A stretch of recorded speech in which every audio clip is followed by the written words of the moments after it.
인생에서 제일 좋은 날이 언제냐? 할머니의 마지막 부탁. 갠 단편소설. 꽃구름 방.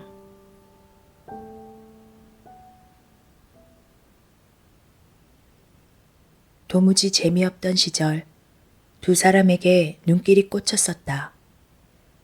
새할머니 황여순 씨와 운영이란 소녀였다. 황여순 씨는 내 친할아버지의 새 아내였다. 전직 치과의사였고 목소리가 우렁찼다. 가무잡잡하고 밋밋한 얼굴이 좀 남자상으로 예쁜 구석이 없었지만 할아버지가 우리 집에 소개하려고 데려온 첫날부터 밝은 웃음으로 호감을 샀다. 예식도 없이 호적에도 올리지 않은 채 74세 할아버지는 동갑내기 황여순 씨의 집으로 들어가 4년을 함께 산 뒤 죽었다. 그 뒤 새할머니와 우리 집은 드문드문 오가다 멀어졌는데 지난주 그녀에게서 내게 문자가 하나 왔다. 돈 받고 싶으면 와라. 사흘만 같이 살자. 꼽아보니 할아버지 장례식 후 5년이 지나 있었다. 그녀가 83, 나도 이제 30이었다. 주말과 연차로 휴가를 얻은 나는 첫날 남자친구와 달콤 쌉싸름한 데이트를 즐겼다. 심야 영화에 야식까지 먹고 그의 원룸에서 잔 뒤 아침에 시시한 일로 다투다 그는 출근했고 나는 이리저리 걷다 점심 전에 버스를 탔다. 편의점 팥죽 세트를 안고 환승 없이 달렸다. 하차한 곳은 늙은 나무들이 늘어선 오래된 동네. 시내와 가까우면서도 한적했는데 새할머니 집은 한참 더 올라가는 비탈 위에 외따로 서 있었다. 오르막길가에 새 카페가 보였다. 이런데 집 하나 가진다면 부러울 게 없겠다며 에코백을 추슬렀다. 새할머니가 돈을 얼마나 줄까? 몇 달 먹고 살 만큼이면 회사를 잠깐 쉬고 마우스만 놀리면 비명이 나려는 손목을 고칠 텐데 생각하다 피식 웃었다. 와우. 마지막 모퉁이를 돌다 소리쳤다. 저만치 비탈 위에 찬란한 구름이 눈 시리게 밝은 구름이 거대한 꽃처럼 황여순 씨 집 위에 얹혀 있었다. 담 없는 집의 둘레로는 푸른 배추들까지 시원하게 넘실거렸다. 저 조그만 집을 잊고 살았네. 편의점 봉지를 휘두르며 후하후하 달렸다. 원래 농지 안에 지었던 집이라서 긴 밭을 끼고 있었는데 그게 여태 남아있을 거라 상상도 못했다. 현관에 들어서니 웃음소리가 왁자했다. 어두운 복도를 지나 활짝 열린 마루방으로 들어갔다. 눈앞이 환해지며 몇 사람이 돌아봤다. 새할머니가 깁스한 다리로 바닥을 탁탁 치며 팔을 벌렸다. 어서 와라. 얼굴 좀 보자. 어쩌다 이러셨대요? 발등에 금 갔대. 거의 나았어. 새할머니는 내 얼굴을 끌어다 당신 뺨에 비볐다. 테이블에 둘러앉은 할머니들도 전에 본 적이 있어 인사하는데 누군가 노래를 부르며 방으로 들어왔다. 핫핑크 폴카닷 원피스를 입은 운영이었다. 오랜만. 엄청 살쪘네요? 운영이 내게 손을 치켰다. 석양에 벌거벗고 배추밭을 뛰어다니던 아이. 그때 여고생이었으니 지금은 20대일 거였다. 너무 늙어 남은 거라곤 웃음밖에 없다는 듯 할머니들은 연신 웃었다. 쪼글쪼글한 얼굴들이 몹시 웃으니까 어떤 열매 같았다. 면 모자를 쓴 한 할머니는 눈이 안 좋은지 자꾸 옆 사람을 더듬었다. 20년을 읽었어도 책은 안 질려. 암만 제일 좋은 친구지. 할머니들은 교회 권사님처럼 조신하게 손가방을 열었다. 마지막 책이야. 마지막으로 아주 맞춤해. 각자 큰 활자본을 펼치고 안경을 걸쳤다. 모든 건 끝이 있으니까. 잔기침을 한 뒤 한 사람씩 책을 읽어나가기 시작했다. 운영이 창가에선 내게 다가와 속삭였다. 이거 알아? 발가벗고 하늘에서 쫓겨난 천사 얘기야. 난 만화로 봤어. 키가 몹시 작은 운영의 창백한 얼굴을 보며 나는 귀를 기울였다. 성경 통독과 문학 전집들을 거쳐 함무라비 법정까지 독파해냈다는 독서 모임의 마지막 선택으로 꽤 좋은 스토리였다.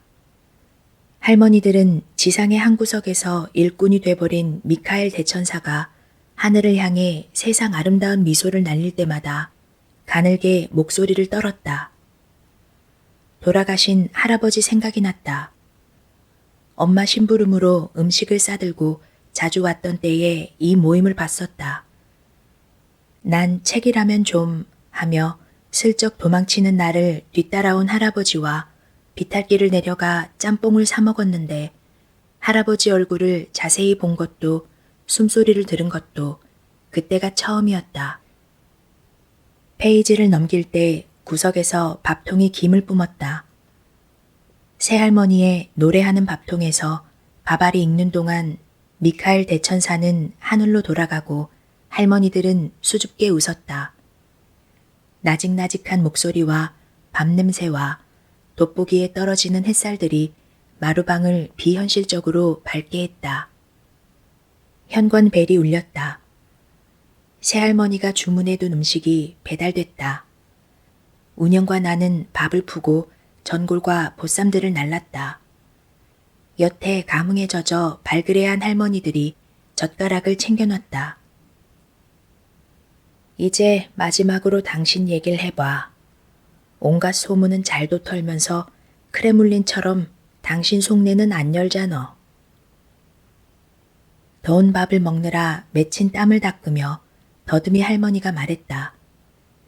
새할머니는 웃기만 하면서 이거 먹어 저거 잡숴봐 하며 엄청난 음식을 삼킨 뒤 심상하게 말했다.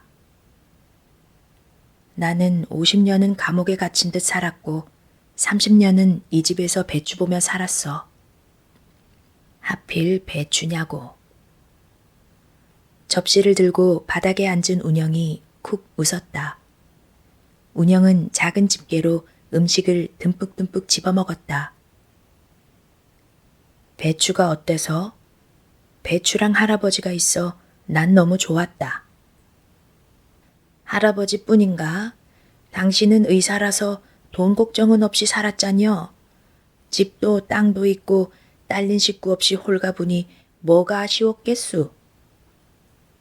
그 덕에 우리가 많이 얻어먹고 얻었었어요. 마지막이니 고마웠다고 말하고 싶네요. 새할머니는 나도 고마웠소 답했다. 식탁은 활기찼고 그녀는 맥주를 달게 마셨다. 이 집 없었으면 난 등대지기가 됐을 거요. 곁에서들 웃었다. 새할머니가 붉은 얼굴로 날 물끄러미 봤다. 50에 죽을 둥 살 둥 이 집을 지었어. 명색이 의사라고 대출해줘서 빚덩이 안고 길을 썼지. 왜 그렇게까지 했대요? 나쁜 연애를 했어. 그녀는 농담처럼 말하고 맥주를 따랐다. 연애라니까 우습지? 난 좋은 남자를 한 번도 못 만났다. 제일 나쁜 남자가 우리 아버지였고 차례로 온 것들이 모두 내겐 악괴였지. 사주에도 눈물을 못 벗어날 고약한 팔자에서 혼자 살 작정으로 싸고 넓은 땅 찾아다니다 딱 여기서 멈췄어. 그리고 혼잣말했다. 돈 벌게 의사 되려고 들볶아서 죽어라 공부했더니 막상 되고 보니 식구들이 차례로 죽더라고. 아버님은 이 집을 봤다잖았수? 혼자 남아 속썩이다 이 집으로 사기쳐서 엄청난 사채를 끌어쓰고 도망쳤소. 처음 듣는 얘기네. 객사했다두만 속이 다 시원했어. 음식 씹는 소리들이 멈췄다. 새할머니가 이마를 긁었다. 그 빚 갚느라 죽을 똥 쌌지. 난 의사질이 싫었소. 질력나서 환자 보다가 토악질도 하고 그랬어. 그러면서도 이 집을 못 놨네요. 평생 소원이 들어간 집이라 놓을 수가 없더라고. 네 할아버지 만나려고 그랬을까? 그녀가 내게 찡긋하며 덧붙였다. 할아버지랑 산 4년이 내겐 봄이고 여름이었네. 근데 동네 안쪽에 지었으면 더 큰 돈이 됐을 텐데 덜 외로웠겠거이? 누군가 소곤거렸다. 매일 구취나 맡으며 썩은 이를 갈다 보면 휑한 데서 살고도 싶었겠지. 더듬이 할머니가 전골 당면을 길게 뽑아 고개를 젖히고 빨아먹었다. 국물이 턱으로 흘러내렸다. 나는 족발을 뜯고 콜라를 마시며 조금 초조해졌다. 이 집 아이콘이지? 할머니들이 놀다 간 뒤 마룻방을 치운 운영이 석양의 눈부시게 부푼 꽃구름을 가리켰다. 말을 올리랬더니 해죽 웃었다. 비탈길까지 절룩이며 배웅 나가 오래오래 손을 들던 새할머니는 안방에서 쉬고 있었다. 창밖은 온통 배추였다. 징그럽도록 촘촘했다. 5년 전 벌거벗은 운영이 저 밭으로 뛰어들었던 날 할아버지 장례식에서 돌아온 새할머니가 울고 있었고 집안은 캄캄했고 운영의 난데없는 소동은 야하고 불경했다. 할아버지를 묻을 때 우리 식구 뒤에 혼자 뚝 떨어져 섰던 새할머니가 안쓰러워 따라왔던 나는 어스름에 뛰어다니는 운영을 보며 하룻밤만 자고 가자 맘먹었었는데 그 밤이 너무너무 길었다. 바람에 배춧잎이 들썩였다. 나는 문득 웃었다. 할아버지는 저 밭에서 큰일 보기를 즐겼었다. 이 비싼 땅에서 똥을 싸면 왕이 된 것 같아요, 여순씨. 바람이 사타구니로 흘러가는 느낌이 아주 멋져요. 꼬박꼬박 존댓말 쓰는 할아버지를 보며 새할머니는 귀엽잖니? 소곤거렸다. 웃음소리가 방정맞고 도무지 철이 없지만 네 할아버진 귀한 것들을 잘도 알아내시지. 진짜 중요한 게 뭔지 아는 양반이거든. 그런 말 들을 때면 나는 염창교 수제구두 가게의 직공이던 할아버지가 밤늦게 깨진 손톱 사이에 낀 때를 빼지도 않고 묵묵히 식사하던 날들을 떠올렸다. 할아버지는 황여순 씨가 재편집한 천진한 모습과 평생 일만 해온 따분한 노인의 모습으로 양분되었다가 결국 두 개의 각계인간으로 내게 존립했다. 문자 받고 왔지? 운영이 창을 활짝 열었다. 나는 못 들은 채 했다. 돈 때문만은 아니라고 안부도 겸해 들렸다고 똑부러지게 말할 수 없는 상황이었다. 바람의 달그락 소리가 들렸다. 운영이 창 바깥의 외벽에 박힌 깃대를 가리켰다. 저거 봐, 뼈야. 뽀로로도 있어. 깃대에 걸린 줄을 당기니 길주만 아이보리색 모형 뼈 2개와 플라스틱 인형들이 실에 묶여 흔들렸다. 깃봉 자리엔 노란 실리콘 닭대가리도 꽂혀 있었다. 이상한 곳에서 웃게 하는 새할머니의 코믹한 닭모가지엔 날카로운 발톱이 붙어 있었다. 못 말려 진짜. 운영이 깃대를 톡톡 쳤다. 매달린 것들이 빙글 돌았다. 냄새 때문에 골 아프다. 온 집안에 웬일이라니. 벌레가 득식을 거린다고 석유 뿌려서 그래요. 쥐 쫓는데도 직방이래. 난방용 드럼통에서 조금씩 덜어서 쓰는데 아주 취미가 된 것 같다며 발등도 그러다 넘어져 다친 거라고 운영이 투덜댔다. 넌 여기서 쭉 살았니? 내가 왜? 난 그제 왔어. 현관 옆방에 어떤 남자도 와 있던데? 나는 갑갑해서 하늘을 봤다. 할아버지가 죽은 뒤에 나 혼자 놀러 왔던 때가 생각났다. 새할머니랑 이 방에 누워 있었는데 그녀는 의사 그만두고 할아버지랑 농사 짓던 얘기, 집 뜯어먹는 불개미나 똥강아지 얘기를 두서없이 하다가 구름을 올려다보곤 했다. 그러다 갑자기 숨을 죽였는데 조금 뒤 괴상한 소리를 내며 웃었다. 손바닥으로 명치를 누르고 겨우 숨을 토해내며 웃었다. 배 아파요? 물으니 바람도 좋고 구름도 저리 좋은데 아프면 쓰나 했지만 표정은 그렇지 못했다. 색색거리며 넓적한 얼굴을 일그러뜨렸다. 덩치 큰 노인네가 두 눈 크게 뜨고 뭔가를 견디는 모습에 나는 당황했다. 그녀는 30분쯤 그러고 있다 잠들었고 그 후 나는 몇 번의 연애와 이별에 바빠 이 집에 더 오지 못했다. 근데 그 남잔 누구래? 안 보이네? 나도 몰라. 아까 나가던데 그림 그리나 봐. 방에 그런 게 있더라고. 안방에 불을 켰다.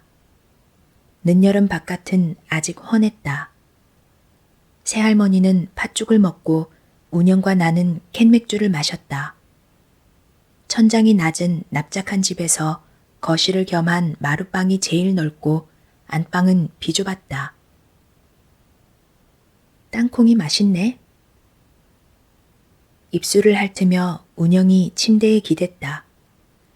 새할머니는 우리 집 소식을 물으며 발치에 앉은 운영의 머리칼을 만졌다. 쪼그려 앉았던 운영이 바닥에 누우며 TV를 켰다. 셋이서 한동안 뉴스를 봤다. 며칠 전에 영화 하나 봤는데 운영이 채널을 돌리며 말했다. 늙은 카우보이가 계곡의 흙 한 바가지를 냇물에 걸러서 사금을 찾아냈거든? 근데 너무 작더란 말이지. 누런 이빨을 드러내며 조그만 알갱이한테 진지하게 물었다. Where is your daddy? 운영은 푸하하 웃고 B급 영화의 꼬진 맛이란 하며 또 웃었다. 그녀가 드라마나 영화 대사를 아무 때나 써먹던 생각이 났다. 새할머니가 빈 그릇을 내려놓고 누비조끼를 끌어다 입었다. 안 더워요? 선풍기 꺼요? 니들이 덥잖아. 난 여름옷 못 입어. 더위를 많이 탔었는데 점점 춥네. 점심때의 활기를 찾아볼 수 없었다. 큰 몸을 웅크리고 물끄러미 깁스를 내려다봤다. 얼굴이 그림자처럼 검었다. 운영이 TV를 끄고 손을 씻는다며 밖으로 나갔다. 문자는 왜 보내셨어요? 시킬 일 있으세요? 보고 싶잖아. 통 안 왔잖니. 독서 모임이 끝나 섭섭하시겠어요. 노인네 하나가 올 봄에 죽었어. 그래서 멈췄다가 마지막으로 만난 밥이나 먹자고 모였지. 노래를 기차게 잘 불렀다고 또 이마를 긁었다. 전엔 없던 사마귀가 붙어 있었다. 사람 설레게 카랑카랑했어. 그 귀한 목청도 다 녹아버렸겠지? 운영은 돌아오지 않았다. 우리는 밖에 귀를 기울이다 얘기를 잇곤 했다. 너는 제일 좋은 날이 언제냐? 그녀가 뜬금없이 물었다. 먹을 거 많은 날? 너 먹는 거 좋아했잖아. 맞아요. 그치만 제게 최고 좋은 날은요? 화창한데 아무 할 일 없는 날? 회사가 지겹다는 말이 나오려다 말았다. 어디든 갈 수도 안 갈 수도 있고 잠을 자도 안 자도 되는 하염없는 날 있잖아요. 새할머니는 가만히 창밖을 봤다. 아까 밥 먹다 실없는 얘길 괜히 했어. 그녀가 꿈지럭거리며 누웠다. 나는 깁스한 발을 편히 놔주고 불을 껐다. 밖으로 나오니 어두운 복도에 운영이 앉아 있었다. 나 아기 가졌대. 5개월째래. 근데 술 마셔? 헤어진 남잔데 나 혼자 낳으려고. 그래서 돈이 필요해요. 우리는 얘기하며 마룻방 한쪽에 요를 깔았다. 결혼이 왜 싫어? 어딜 맘대로 못 가잖아. 아이 생기면 더 못 가지. 아이는 필요한 집에 보내려고요. 생명을 품어보고 싶다고 운영이 말했다. 한숨 쉬며 내게 뭐 하고 사느냐고 물었다. 대답 대신 나는 운영의 특이한 얼굴을 쳐다봤다. 코가 작고 턱이 각졌지만 어떤 순간 깜짝 놀라게 빛나는 구석이 있는 예쁜 얼굴이었다. 운영은 핫핑크 원피스를 벗고 짧은 팬츠로 갈아입었다. 눈꼬리에 섀도우를 잔뜩 바르더니 밖으로 나갔다. 그리고 밤새 돌아오지 않았다. 아침 일찍 부엌에서 소리가 들렸다. 들여다보니 흰 티를 입은 뚱뚱한 남자가 믹서기를 돌리고 있었다. 눈이 마주쳐 나는 깜짝 놀랐다. 할아버지 장례식장에서 신도 2명과 미사를 보던 젊은 신부였다. 구석에 운영이 피곤한 얼굴로 앉아 있었다. 30분 뒤에 모이랍니다. 신부가 계란 프라이와 주스를 안방에 가져갔다. 나는 커피를 들고 밖으로 나갔다. 소형차가 비탈길에 서 있었다. 걷다가 멈춰서 시멘트와 판자로 땜질한 낡은 집을 바라봤다. 날씨가 흐려 유리창이 어둡고 깃대에 묶인 것들이 부딪는 소리가 들렸다. 휴대폰을 꺼내 남자친구의 전화와 문자들을 훑어만 봤다. 안방에서 새할머니가 기다리고 있었다. 이 집을 내놨다. 그녀가 간명하게 말했다. 팔려고요? 이 아까운 집을? 운영이 놀라 물었다. 난 요양원으로 들어갈란다. 갑자기 왜? 언제 소리 없이 죽을지 모르잖니. 고독 사는 흉해. 사람 쓰면서 계속 살지 왜. 다 버리고 간다고? 네가 들어와 살래? 싫어요. 운영이 고개를 저었다. 할 말은 오지게 하고 말지. 너도 싫지? 그러니 어쩌겠니? 다 정리했는데 한 가지가 걱정이라며 새할머니가 신부를 쳐다봤다. 그가 천에 쌓인 것을 방바닥에 펼쳤다. 깃대에서 달그락거리던 아이보리색 막대 중 하나였다. 네 할아버지 팔뼈다. 그건 또 뭔 소리야? 장난해요? 운영이 짜증냈다. 니들이 할아버지께 돌려주고 와. 새할머니가 별 표정 없이 말했다. 할아버지가 돌아가시기 전에 불에 타기 싫다며 우셨어.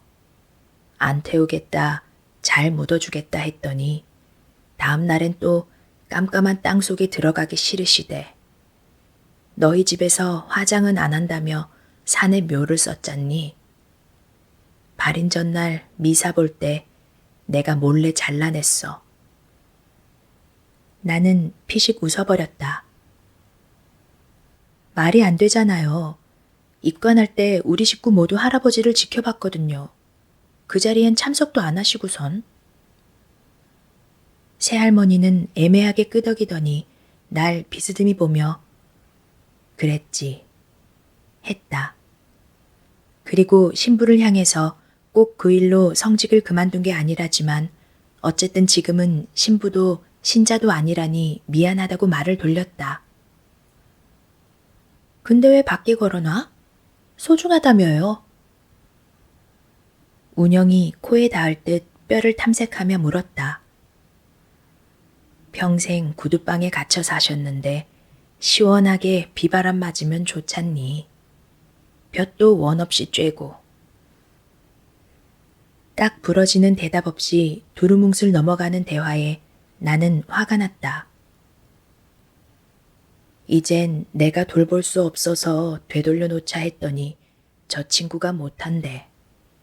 이 집을 주겠다고 조르고 윽박질러도 싫단다. 그러니 함께 부탁하마. 돌려주고 오면 집 반돈을 나눠줄게. 셋이서 하면 할 수 있잖니? 엉터리 얘기를 왜 해요? 진짜 뼈 아니잖아요. 성질내는 나를 가만히 보던 그녀가 무어라 말할 수 없이 다정하게 웃었다. 나는 황당해서 전직 신부를 쳐다봤다. 무표정이지만 그가 어떻게든 이 일을 해결하고 말 거라는 맥락 없는 생각이 드는데 운영이 뼈를 툭 건드렸다. 깨알 같은 잔구멍과 반점들로 얼룩져 있었다. 셋이서 집 밖을 서성거렸다. 난 못해요. 진짜 뼈든 가짜 뼈든 상관없어. 할아버지 욕보이는 말이잖아. 노망난 거 아니냐고 나는 막말을 했다. 못할 거 뭐 있어? 조금만 파고 묻으면 되잖아. 조화도 그렇게 심잖아. 운영의 말에 그가 고개를 저었다. 관 뚜껑을 열고 넣어달라셨어요. 가짜 뼈면 더 쉽지. 근데 그거 가짜 아니었어. 네가 뭘 알아? 나는 화를 냈다. 전직 신부의 눈은 아까부터 운영에 고정돼 있었다. 신부였던 놈도 할 수 없구나. 미모는 절에서 권력이야. 나는 팔짱을 꼈다. 운영은 다소 흥분 상태였다. 뼈가 그녀를 자극한 것 같았다. 혼자 오래 살아서 이상해진 거야. 뭔가 음모가 있어. 드라마 대사 치듯 운영이 말했다. 나는 어이없어서 대꾸도 싫고 어차피 오늘 떠나지 못할 바엔 지켜나 보자 싶었다. 해결할 수 있어. 할 수 있다고. 운영이 주먹을 흔들었다. 의견은 학문과 같다니까? 누구나 한 개씩 가지고 있잖아. 말을 하자고. 그와 나는 동시에 운영을 봤지만 웃을 기분이 아니었다. 혹시 정말 치매가 아니냐고 나는 그에게 물었다. 그러고 보니 이상해. 변덕 부리고 혼자 벽 보고 웃기도 했다고. 오락가락 하신 거야? 그런 거예요? 운영이 다그쳤다. 잠을 못 주무시고 감정 기복이 있지만 그 정도는 아닙니다. 휴대폰을 놔두고 며칠씩 집을 비우기도 하고 살림을 자꾸 내다버리기도 하지만 걱정할 만큼은 아니라 했다. 그보단 심장이 많이 안 좋으세요. 독고가 겁나긴 합니다. 요양병원도 그래서 준비했고. 띄엄띄엄 오가던 말이 끊겼다. 의견은 모이지 않았다. 이상하게 들리겠지만 그가 조심스레 운영 쪽으로 입을 뗐다. 사진을 몇 컷 찍게 해주면 내가 혼자 처리하겠습니다. 싫은데? 운영이 대뜸 고개를 저었다. 난 오타쿠나 변태의 그림에 이용되긴 싫거든. 그가 놀라 눈을 크게 떴다. 여자들을 그리고 싶어서 신부 관뒀어요? 릴리스 맞죠? 내가 스케치북을 훔쳐봤거든. 늑대처럼 생긴 여자 발밑에 릴리스라고 쓰여 있던데? 운영이 크게 웃었다. 전직 신부는 찌푸렸지만 담담하게 말했다. 번역한 책에 일러스트 사파를 붙여보려던 겁니다. 느낌이 비슷해서. 그 여자와 내가 어떻게 비슷해요? 사이즈부터 다르잖아. 난 엄지공주인데. 됐습니다. 그가 몸을 돌려 집으로 들어갔다. 나는 운영에게 릴리스가 뭐냐고 물었다. 아담의 첫째 부인, 황야에서 아이들을 꿰는 악녀래. 유태인 밀교에도 나오고 성인물 히로인의 날개 달린 파무파탈. 검색해봐. 장난 아냐. 사제들은 역시 여자 보는 눈이 남다르다며 깔깔 웃던 운영이 심하게 어두운 얼굴이 되어 아기가 들어있는 배를 쓸었다. 오후에 비가 왔다. 우리는 둘러앉아 호박전을 먹었다. 곱슬머리를 하나로 묶은 운영이 몸을 극적거렸다. 먹으면서 허리를 자꾸 비틀더니 젓가락을 놓고 밖으로 나갔다. 쟤는 바람기 때문에 큰일이야. 새할머니가 혀를 찼다. 길에서 주웠다고 터무니없는 말씀하셨잖아요. 그랬나? 10살에 누구한테 심하게 얻어맞고 이 집에 뛰어들어왔어. 맞아서 터진 몸이 누더기 같았지. 재워 보냈더니 가끔 와서 몇 달도 살고 며칠도 살고 그랬다. 콩알만 해도 집 안팎을 야무지게 청소해 놓고 가더라고. 요양원은 정말 가실 거예요? 그녀는 더없이 따뜻하게 웃었다. 이스터 석상처럼 크고 굳은 얼굴 어디에서 그런 웃음이 생겨나는지 수수께끼였다. 그 웃음 때문이라기보다 가쁜 숨을 내쉬곤 하는 모습에 마음이 쓰여 나는 뼈 얘기를 더 꺼내지 못했고 화도 못 냈다. 조만간 요양원으로 옮길 예정이라면 집이나 치워주고 갈 생각이었다. 돈은 물 건너갔고 그럼 개털로 떠나나 하는 생각도 스쳤지만 어차피 장고 없는 인생이었다. 새할머니가 운영의 얘기를 다시 꺼냈다. 내가 그 피멍 자국을 잘 알지. 먹던 걸 내려놓고 두 손을 모아 쥐었다. 나도 어른이 되도록 징하게 맞고 살았거든. 굶기고 욕하고. 공부를 못했으면 죽여서 버렸으려나. 돈 떨어지면 잔혹해지는 부모였어. 혹시 겨울에 쫓겨난 적도 있냐고 내가 물었다. 쫓겨났지. 그렇다고 몸이 몇십 년 전 그 추위를 기억이나 하겠니? 그냥 몇 년 새 부쩍 춥다. 그녀가 두툼한 어깨를 움츠렸다. 소름 끼치게 추워. 난 무서운 게 없는데 그게 겁나네. 봐라. 땅에 묻힌 망자의 뼈를 볕에 말려주면 오죽 좋겠니. 여름 비는 덥고 바람도 뜨겁지. 겨울엔 이불 속에 넣어주면 돼. 내 표정이 안 좋았는지 전쟁이 나면 난 추위 때문에 지레 죽을걸 하며 장난스레 으흐흐 웃으며 불길에 둥글게 말리는 오징어처럼 몸을 꼬아 보였다. 살덩이가 출렁거렸다. 괜찮다. 살 날 얼마 안 남았는데 그런 게 대수냐? 괜찮다네. 그녀는 일어나 발을 끌며 안방 창가로 갔다. 끝나면 끝이라네. 괜찮아. 창밖에 얼굴을 내밀더니 갑자기 온갖 욕을 하기 시작했다. 오늘치 욕을 못했어. 너도 해볼래? 속이 개운하다며 그녀는 침대에 다시 올랐다. 사실 그건 개뼈야. 잠속에서 누가 말했다. 이거 꿈이지 생각하면서 나는 눈을 떴다. 새할머니가 구부정히 날 내려다보고 있었다. 개뼈건 사람뼈건. 나는 서서히 깨어났다. 사랑했다는 거잖아요, 요컨대. 사랑했지. 온 마음으로 참 많이 아꼈다. 늙어서 만난 게 아쉽지 않을 만큼 우린 재미났어. 네 할아버진 작은 거인이셨지. 마지막 말이 웃겼고 왠지 맥 빠졌다.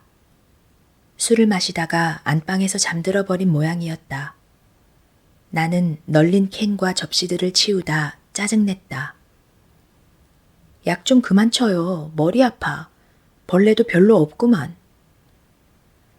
장마 전후로 늘 뿌려. 해충이 지긋지긋해. 그렇게 독하냐? 방충제 사다 뿌리면 될 걸 무거운 통 들고 펌프질은 오바죠. 깁스까지 하시고선. 대비해놔야 겨울에도 잡것들이 몰려들지 않는다며 그녀가 껄껄 웃었다. 커다란 앞니 2개가 장대했다. 나는 그녀를 빤히 봤다. 마음먹으면 쉽게 무너지지 않을 저 완강한 몸. 웃음기 빼면 허술한 구석이란 없는 얼굴. 기운 없다면서 멀쩡한 표정으로 괴상한 부탁을 해대는 그녀를 유심히 뜯어봤다. 다른 눈으로 바라보니 굳은 표정과 다정한 웃음의 사이가 무언가 허전했다. 그녀가 몸을 앞뒤로 흔들었다. 인생에서 제일 좋은 날이 언제냐. 눈을 가늘게 떴다. 너는 화창한 날 아무 일도 없을 때라고 했지. 그 말 들으며 난 꽃을 생각했거든. 꽃 같은 날요? 아니, 꽃 같은 사람들. 새할머니는 이불깃을 쓸었다. 죽 이마 씻은 물처럼 밍밍해도 늘 한결같던 독서 모임 노인네들도 꽂히고 없는 살림에 내게 음식을 보내준 네 엄마도 꽂히고 내 집에 온 이웃들도 꽂히지. 늙은 얼굴이 소리 없이 웃었다. 꽃 같은 사람들 많았다. 그런데 막판에 보고 싶었던 게 너희들 셋. 이상도 하지. 그러면서 팔을 뻗어 내 머리를 쓸었다. 여름에 우리 한번 물놀이 갔잖니? 넌 내게 물을 물이라고 가르쳐준 사람이야. 나는 아무 말도 못했다. 그녀 얼굴이 그렇게나 가라앉고 끝간데 없이 아득한 걸 나는 전해보지 못했기 때문이었다. 물놀이 갔던 건 맞지만 뭘 가르쳐준 기억은 없었다. 가만히 있다가 소리내어 웃기도 하고 소리 없이 웃기도 하는 웃음 속에 사멸해 갈 것 같은 얼굴을 바라보는 동안 새할머니가 흐느끼기 시작했다. 그녀는 대놓고 울었다. 깁스한 발을 끌며 울었다. 운영과 나는 왜 그러냐고 따라다니며 물었다. 눈물이 자꾸 샌다. 그래서 울어보기로 했다. 안에 물 항아리가 생긴 것처럼 출렁거린다고 가슴을 눌렀다. 요양원에 가면서 눈물 항아리를 지고 갈 수 없으니 다 비우고 가련다. 그래서 운다고 했다. 운영은 눈을 껌뻑였고 나는 얼마나 더 쏟아야 할지 모르겠지만 새할머니의 그 말에 묘하게 안심이 됐다. 우리는 집을 치우려다 이삿짐 센터에서 알아서 할 테니 그냥 두라는 말에 마룻방으로 갔다. 선풍기를 창턱에 올려 집에 밴 냄새를 빼며 비그친 밤을 구경했다. 사진을 10장 찍었어. 나체로? 그건 엽기지. 그냥 옆으로 서서 계속 아무 표정 짓지 말래요. 내가 너무 웃어버려 잡쳤지만. 창밖은 물기로 번들거렸다. 아담의 아내라는 그 여자, 고독을 얼음 코트처럼 껴입고 있었을 거잖아. 불쌍하잖아. 그래서 모델을 서봤는데. 운영이 목덜미를 긁었다. 릴리스는 밤의 존재라나? 그래서 밤 얘기가 많대. 밤에 우는 애들, 황무지, 뭐 그딴 것들. 달빛이 센 날엔 말이 쓰러지고 강물이 부풀고 심장박동이 빨라진대요. 그럴 땐 달을 보기만 해도 빨려든대. 근데 듣다가 난 까맣게 잊어먹은 어릴 때 기억이 났다. 돈을 몇 장 훔쳐서 깨진 담틈에 숨겼거든. 한밤중에 꺼내는데 손끝에 뭐가 스쳤어.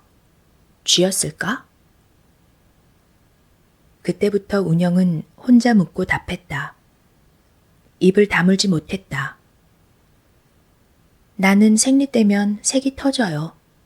섹스를 못하면 내장을 드러낸 것처럼 배고프고 허해. 운영이 쏟아내는 말 때문에 나는 색이 터지는 대신 두통이 났다. 이마를 짚고 섰다가 나도 모르게 뼈 얘기를 꺼냈다. 가보자. 신부님 불러서 산소에 가자. 땅이 젖어 쉬울 거야. 묘를 헐고 삽질해보자 했다. 말하고 보니 못할 것도 없었다. 차로 가면 금방이야. 개뼈는 무슨. 할머니가 울잖아. 운영은 듣는 둥 마는 둥 덥다고 서성거리기 시작했다. 눈빛이 흔들리더니 불안하다며 방을 나갔다. 곧 비탈길을 달려 내려가는 발소리가 들렸다.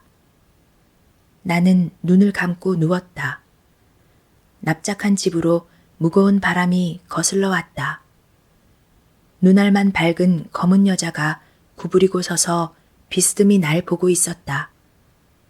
거친 살갗, 갈라터진 발꿈치, 앙상한 손에 이끌리는 작은 아이들도 보였다. 나는 눈을 비비고 어떻게든 자버리려고 이어폰을 꼈다. 운영이 창밖을 오갔다. 우리는 쉬 떠나지 못했다. 집안을 들락거리며 저마다 다른 곳에서 시간을 보냈다. 아무것도 한 게 없는데 내 에코백엔 돈이 든 봉투가 들어있었다. 잘들 가거라. 고맙다. 돌아서서 안방으로 들어간 새할머니는 조용했다.